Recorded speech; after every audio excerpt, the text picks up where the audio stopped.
ఈ ఉదయమున నీవు ఎవ్వరినీ కలుసుకొనక ముందు ప్రభువును కలుసుకో. నీవు ఎవ్వరినీ చూడకముందు ప్రభువును చూడు. నీవు ఎవ్వరితో మాట్లాడకముందు ప్రభువుతో మాట్లాడు.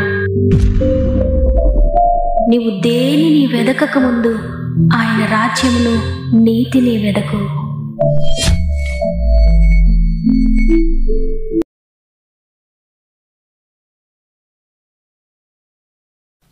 Praise the lord. ఈ ఉదయకాలమున గాడ్ ఫస్ట్ అనే వాగ్దాన కార్యక్రమానికి మిమ్మల్ందరినీ హృదయపూర్వకంగా మరొకసారి ఆహ్వానిస్తూ ప్రభువైన యేసుక్రీస్తు నామములో మీ అందరికీ నా యొక్క ప్రత్యేకమైన శుభములు తెలియజేస్తున్నాను. ఎలా ఉన్నారు ప్రియ దేవుని బిడ్డలారా? బాగున్నారు కదా? దేవుడు మన దినాలను పొడిగిస్తూ ఉన్నాడు. మన పట్ల తన కృపను పొడిగిస్తూ ఉన్నారు.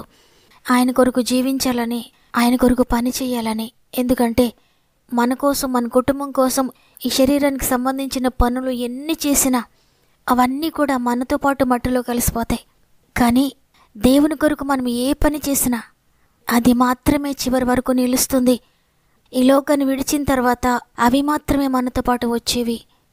అందుకే ఇంకా మనకు దేవుడు దినాలను పొడిగిస్తూ నీ జీవితంలో ఈ విధంగా చేయబోతున్నాను, అధైర్యపడొద్దని ఎంతగానో మనల్ని ధైర్యపరుస్తున్నారు ప్రతిరోజు. అందువల్ల ఎన్నో కోల్పోయాను, నాకే సంతోషం లేదు, ఎన్నో నష్టపోయాను, ఎంతో కష్టంలో ఉన్నాను అని ఆలోచించొద్దు. మీరు ఎంత శ్రమలో ఉన్నా, ఏ కష్టంలో ఉన్నా, నా దేవుడు నాకు తోడుగా ఉంటే చాలు, ఇవన్నీ నాకు ముఖ్యం కాదని దేవుని కొరకు మీరు నిలవబడండి. దేవుడు మీ కొరకు నిలవబడతాడు. మీలో ఇంకెవరికైనా ప్రేయర్ రిక్వెస్ట్ ఉంటే కామెంట్ ద్వారా నాకు తెలియచేయండి. మనందరం కలిసి వాక్యం చివరిలో సమస్యల్లో ఉన్న మన సహోదరులందరి కొరకు భారం కలిగి ప్రార్థన చేద్దాం. తప్పక ప్రార్థనలో ఏకీభవించండి. దేవుని కార్యాలు చూద్దాం. దేవునికి మహిమ కలుగునుగాక. ఈరోజు ప్రభు మనకు అనుగ్రహిస్తున్న శ్రేష్టమైన వాగ్దానం కీర్తనలు 91వ అధ్యాయము 15వ వచనము. శ్రమలో నేను అతనికి తోడై ఉండేదను, అతని విడిపించి అతని గొప్ప చేసేదను. ఆమేన్. ఈరోజు ఈ మాటలు వింటున్న ప్రియ దేవుని బిడ్డలారా, ఈ మాట మనుషులమైన మన ఆలోచన విధానానికి చాలా వ్యత్యాసమైనది. ఎందుకంటే శ్రమలో ఉన్నప్పుడు, అనారోగ్యంతో ఉన్నప్పుడు, అప్పుల బాధలో ఉన్నప్పుడు, లేక నీవు బలహీనంగా ఉన్నప్పుడు నీకు తోడుగా ఉంటానని చెప్పిన బంధువులే నిన్ను విడిచిపెట్టి వెళ్ళిపోతారు. నీకేదైనా సహాయం చేయవలసి వస్తుందేమో నీ ముఖం చాటేస్తారు. దూరం నుండి చూచి దాటి వెళ్ళిపోతారు. కానీ మనం నమ్మిన ప్రభువు మనల్ని దాటి వెళ్ళిపోడు. శ్రమలోనే మనకు తోడై ఉంటాడంట. వ్యాధిలో మనకు తోడై ఉంటాడంట. ఆర్థిక బంధకాల్లో ఉన్నప్పుడు, అందరూ విడిచిపెట్టేసినప్పుడు ఆయన మనకు తోడై ఉంటాడు. తోడై ఉండడమే కాదు, ఆ భయంకరమైన శ్రమల నుండి మనల్ని విడిపిస్తాడు. విడిపించిన తర్వాత మనల్ని ఉన్నతమైన స్థితిలో పెడతాడు.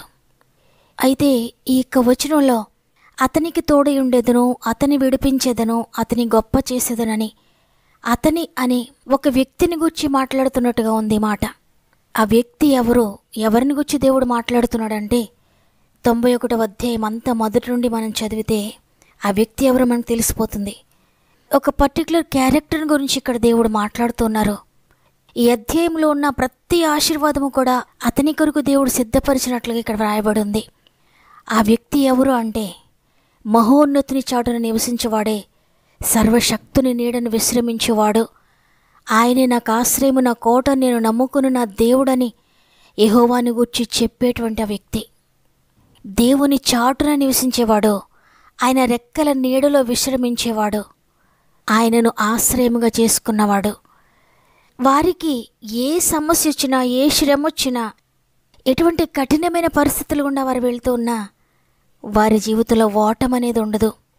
ఈ అధ్యాయమంతా క్రిందికి చదివితే అది రాత్రైనా, పగలైనా, మధ్యాహ్నమైనా, వేటకాని ఉరి అయినా, నాశనకరమైన తెగులైనా, అది రోగమైనా, నీ ప్రక్కన 1000 మంది పడినా, నీ కుడి ప్రక్కన 10,000 మంది కూలినా నీకు అపాయము రాదు. ఏ తెగులు వారి గుడారంను సమీపించదు. ఎందుకంటే శ్రమలో వారు దేవుని ఆశ్రయంగా చేసుకున్నారు. శ్రమలో ఆయనను ఆశ్రయముగా చేసుకుని ఆయనను ప్రేమిస్తూ ఉన్నారు కాబట్టి ఆయన తప్పిస్తాడు వారిని. శ్రమ కలిగినప్పుడు వారికి తోడుగా ఉంటాడు, వారిని విడిపించి వారిని గొప్ప చేస్తాడు. ఈ మాటలు వింటున్న నిన్ను ఈ లోకమంతా ఒకవేళ విడిచిపెట్టినా ఆయన ప్రేమ నిన్ను ఎప్పుడూ విడవదు, ఆయన కృప ఎప్పుడూ కూడా నిన్ను విడవదు. ఆయన నమ్మక ద్రోహం చేయడు నీకు. ఆయన నిన్ను కన్నీరు కార్చనివ్వడు. ఎందుకంటే ఆయన నీ కొరకు రక్తం కార్చాడు, నీ కొరకు ప్రాణం పెట్టాడు. నీ కొరకు ప్రాణం పెట్టిన ప్రభువే మరొకసారి రోజు నీకు గుర్తు చేస్తున్నారు, నీ శ్రమలో నేను నీకు తోడై ఉంటాను, నిన్ను విడిపిస్తాను, నిన్ను గొప్ప చేస్తానని. ఆయన నిన్ను విడిచిపెట్టలేడు, ఎందుకంటే అంత ప్రేమ నీవంటే. ఆయన నిన్ను విడిచి ఒక్క నిమిషం కూడా ఉండలేడు. నీవు నిజంగా ఆయనను ఆశ్రయిస్తే నీకు శ్రమ వచ్చినప్పుడు ఆయన చూస్తూ ఊరుకోడు. నిన్ను దాటిపోయే దేవుడు కాదు మనుషుల్లాగా. నీ శ్రమ ఏంటో ఆయనకు తెలుసు, నీవెప్పుడు బలహీనుడు ఆయనకు తెలుసు, నీ నిరాశ ఏంటో ఆయనకు తెలుసు, నీ బాధ ఆయనకు తెలుసు, నీవు దేనిని గూర్చి కృంగిపోతున్నావు ఆయనకు తెలుసు, నువ్వెందుకు ఏడుస్తున్నావు ఆయనకు తెలుసు. నీవు ఆత్మీయంగా పడిపోతున్నప్పుడు ఆయన నీ చేయి పట్టుకోవాలని ఆశపడుతున్నాడు, నిన్ను లేవనెత్తాలని ఆయన చూస్తున్నాడు, నిన్ను విడిపించాలని, నిన్ను గొప్ప చేయాలని ఆయన ఎంతగానో ఆశపడుతున్నాడు. వ్యక్తిగతంగా నీపైన శ్రద్ధ చూపిస్తున్నాడు. కాబట్టి నీవెవరి ఆదరణ పొందకపోయినా, నీ శ్రమలో ఎవరు నీకు తోడు లేకపోయినా, నీ బాధలో ఎవరు నిన్ను ఆదరించకపోయినా, నేనున్నాను కదా భయపడకని ఒక్క మాట ఎవరు నీతో చెప్పకపోయినా భయపడొద్దు. ప్రజలందరూ నేను తృణీకరించినప్పుడు దేవుడు నీకు తోడై ఉంటాడు. నీ స్వంత వారు ఎవరైనా నిన్ను దాటిపోయినప్పుడు, నిన్ను విడిచిపెట్టి వెళ్ళిపోయినప్పుడు తిరిగి తీసుకురండయ్యా అని ఎంతగానో ప్రార్థిస్తాం. దావీదును కూడా అందరూ విడిచిపెట్టేశారు, ఒంటరిని చేసేశారు. అప్పుడు దావీదు అంటున్నాడు కీర్తనలు 73:25 ఆకాశమందు నీవు తప్ప నాకెవరున్నారు, నీవు నాకుండగా ఈ లోకములోనిది ఏది నాకు అక్కర్లేదని. సత్యాన్ని తెలుసుకున్నాడు దావీదు. అందుకే ఈ లోకమంతా శాశ్వతమని తెలిసిపోయింది దావీదుకి. నేను ఎంతగానో ప్రేమించిన వారు నన్ను విడిచిపెట్టి వెళ్ళిపోతారనేది అర్థమైపోయింది దావీదుకి.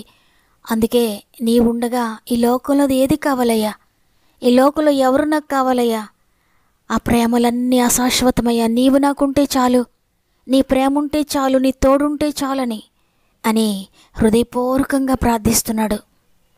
అవును, ఈ విధమైన ప్రార్థన మనం చేయగలిగితే, ఇంతగా ఆయనపై ఆధారపడగలిగితే ఈ లోకంలో ఏది కూడా వారిని కదల్చలేదు. ఎవరు విడిచిపెట్టి వెళ్ళిపోయినా కూడా వారికి భయం లేదిక, దేవుడు నాకు తోడుగొన్నాడని గొప్ప ధైర్యంతో ఉంటారు. ఈరోజు ఈ మాటలు వింటున్న ప్రియ సహోదరి, ప్రియ సహోదరుడా, నీవెంతగానో ప్రేమించిన వారు నిన్ను విడిచిపెట్టి వెళ్ళిపోయారా? నిన్ను పట్టించుకోవడం లేదా? నిన్ను పట్టించుకొని నిన్ను ప్రేమించని నీ భర్త కొరకు అనేక సంవత్సరాలు నీవు ఎదురు చూచవేమో, ఆయన ప్రేమిస్తాడని, నిన్ను పట్టించుకుంటాడని. అయితే ఆ ప్రేమ అక్కడ దొరకలేదు నీకు. అయినా భయపడొద్దు, ప్రభువు నిన్ను శాశ్వతమైన ప్రేమతో ప్రేమిస్తున్నాడు. నిన్ను అర్థం చేసుకొని నిన్ను ప్రేమించని నీ భార్య కొరకు నీవెన్నో సంవత్సరాలు వేస్ట్ చేసుకున్నావేమో, నీవెన్నో సంవత్సరాలు ఎదురు చూచావేమో, నన్ను ప్రేమిస్తుందేమో, నన్ను అర్థం చేసుకుంటుందేమో అని, నన్ను ప్రేమిస్తుందేమో, నన్ను అర్థం చేసుకుంటుందేమో అని.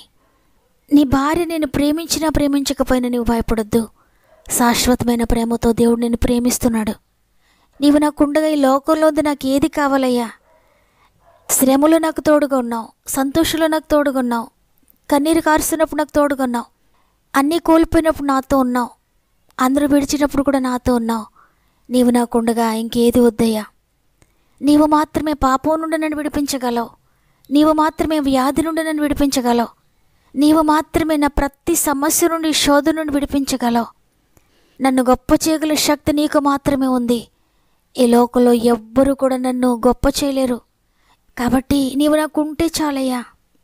ఈ లోకంలో అందరూ విడిచినా నేను బాధపడను, నీవు నాకున్నావయ్యా.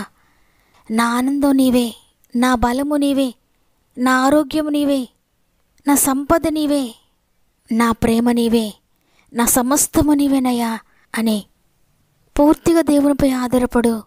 నీవు ఆయన కొరకు నిలబడితే నిన్ను ప్రతి శ్రమ నుండి విడిపించి నిన్ను గొప్ప చేయ మొదలు పెడతాడైనా. అంటే దారులన్నీ ఒకవేళ మూసుకుపోయినా నీ లైఫ్లో ఒక క్రొత్త చాప్టర్ నేను ప్రారంభించబోతున్నాడు, ఒక క్రొత్త మార్గమును నీకు ఆయన తెరవబోతున్నాడు. ఇంతవరకు నీ లైఫ్ ఎలా ఉన్నా భయపడొద్దు. ఇది మొదలుకొని క్రొత్త జీవితాన్ని దేవుడు నీకు ఇస్తున్నాడు. నమ్మిన వారందరూ ఒక్క నిమిషం నాతో మోకరిస్తారా? ప్రార్థన చేద్దాం. ప్రేమగల తండ్రి, నీకు వందనాలు. మరొక దినమును చూడగలిగాము అంటే కేవలం నీ కృప తండ్రి. నీ కృప కొరకు వందనాలు. ఈరోజు నేను నీకు తోడై ఉన్నాను. నీ శ్రమలో నేను నీకు తోడై ఉంటాను, నిన్ను విడిపిస్తాను, నిన్ను గొప్ప చేస్తానని వాగ్దానం చేశారు తండ్రి. ఎంతమంది నేను ఒంటరినని లోన్లీగా ఉన్నారో, నాకెవ్వరు తోడు లేరని దిగులుతో ఉన్నారో, అందరూ ఉన్నా ఒకవేళ ఒంటరితనాన్ని అనుభవిస్తున్నారేమో, నిజమైన తోడు లేక దిగులుతో ఉన్నారేమో, నమ్మిన వారందరూ విడిచిపెట్టారేమో. అయినా పర్వాలేదు, ఈ దినమైనా నీపై ఆధారపడడానికి, నిన్ను ఆశ్రయంగా చేసుకోవడానికి, నీపై ఆనుకొనడానికి వారికి శక్తిని అనుగ్రహించండి.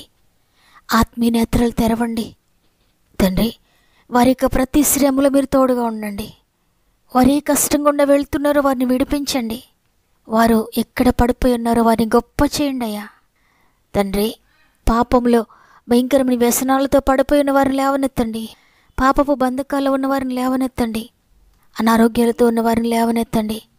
ఆర్థిక బంధకాల్లో ఉన్నవారిని లేవనెత్తండి. కుటుంబ కలహాలతో విచ్ఛిన్నమైపోయిన పరిస్థితుల్లో ఉన్న వారిని లేవనెత్తండి. కోర్టు కేసుల్లో ఉన్న వారిని లేవనెత్తండి. ఉద్యోగ సమస్యలతో బాధపడుతున్న వారిని విడిపించండి. ట్రాన్స్ఫర్ కొరకు ఎదురు చూసిన బిడ్డల జీవితంలో అద్భుతం చేయండి. ప్రమోషన్ కొరకు ఎదురు చూస్తున్న బిడ్డల జీవితంలో అద్భుతం చేయండి. ఉద్యోగాల కొరకు ఎదురు చూస్తున్న వారికి ఉద్యోగాల కొరకు ఎదురు చూస్తున్న వారిని ప్రత్యేక నీ చేతులు పెడుతున్నాను తండ్రి. ఆశ్చర్యకరమైన మార్గం తెరవండి. వ్యాపారాలను అభివృద్ధి చేయండి. చేతి పనులను దీవించండి. వ్యవసాయాలను అభివృద్ధి చేయండి. ప్రతి పనిపాటలు కూడా మీరు తోడుగా ఉండండి. డ్రైవింగ్ చేసిన బిడ్డలకు మీరు తోడుగా ఉండండి. మీరు డ్రైవర్గా ఉండి నడిపించండి. గృహాలు లేని బిడ్డలందరినీ కూడా ప్రత్యేక నీ చేతులు పెడుతున్నాను తండ్రి. నీ కృపను బట్టి సొంత గృహాలు దయచేయండి. గృహాలు కట్టుకుంటూ గృహాలు కట్టుకుంటున్న వారికి నైనా పూర్తయ్యేంత వరకు కూడా మీరు తోడుగా ఉండి సహాయం చేయండి. ఎగ్జామ్స్ రాస్తున్న బిడ్డలందరికీ తోడు ఉండండి నైనా. జ్ఞాపక శక్తి, జ్ఞానముతో నింపండి. ఎగ్జామ్స్ రాసి రిజల్ట్స్ కొరకు ఎదురు చూస్తున్న బిడ్డలందరికీ కూడా చక్కటి రిజల్ట్స్ దయచేయండి. మంచి భవిష్యత్తు మీరు దయచేస్తున్నందుకు వందనాలు నైనా. గర్భఫలం కొరకు ఎంతమంది వెయిట్ చేస్తున్నారో ప్రతి కుమార్తెను ముట్టండి నైనా. ఆశ్చర్యకార్యము జరిగించినందుకు వందనాలు. వివాహాల కొరకు ఎంతమంది వేచి ఉన్నారో అద్భుతకరమైన వివాహాలు జరిగించండి. మార్గంలో తెరవండి తండ్రి. అన్ని జనులు కలవరపడే కార్యములు మీరు జరిగిస్తున్నందుకు వందనాలు. గర్భంతో ఉన్న బిడ్డలందరినీ కొన్ని చేతులు పెడుతున్నాను తండ్రి. 9 నెలలు మీరు తోడుగా 9 నెలలు మీరు తోడుగా ఉండి సేఫ్ డెలివరీస్ దయచేయండి. ఈరోజు ప్రత్యేకంగా పుట్టినరోజులు, పెండ్లి రోజులు జరుపుకున్న వారందరినీ కూడా నీ చేతులు పెడుతున్నాను. నీవు ఇచ్చిన నూతన సంవత్సరం బట్టి నీకు వందనాలు తండ్రి. ఈ సంవత్సరం అంతా నీ ఆత్మతో నడిపించండి. ఇంతవరకు ఏవైతే కోల్పోయారో అవన్నీ కూడా ఈ సంవత్సరంలో మీరు రెస్టోర్ చేసి ముందుకు నడిపించండి. ఈ దినం ప్రారంభిస్తుండే ఈ రోజంతా మా ఆత్మీయ కుటుంబానికి తోడుగా ఉండండి. వారు వెళ్ళే ప్రతి స్థలంలో మీ దూతలను తోడుగా ఉంచండి. వారు ప్రారంభించే ప్రతి పనిలో నీ సహాయం దయచేయండి. యేసయ్య పరిశుద్ధమైన నామములో అడిగి వేడుకొంచున్నాను తండ్రి. ఆమేన్. శ్రమలో, శోధనలో, కన్నీటితో ఉన్న ప్రియ దేవుని బిడ్డలారా, దేవుడు మీకు వాగ్దానం ఇచ్చారు. నీ శ్రమలో నీ ప్రక్కన ఎవ్వరూ లేరా, నేను నీకు తోడై ఉంటాను. నీ ప్రతి శ్రమ నుండి కూడా నిన్ను విడిపించి నేను గొప్ప చేయబోతున్నాడు. విశ్వసించండి, పొందుకోబోతున్నారు. తప్పక వాగ్దానాన్ని లైక్ చేయండి, షేర్ చేయడం మర్చిపోకండి. షేర్ చేస్తూ, లైక్ చేస్తూ, కామెంట్ చేస్తున్న మిమ్మల్ని అందరినీ దేవుడు దీవించి ఆశీర్వదించునుగాక.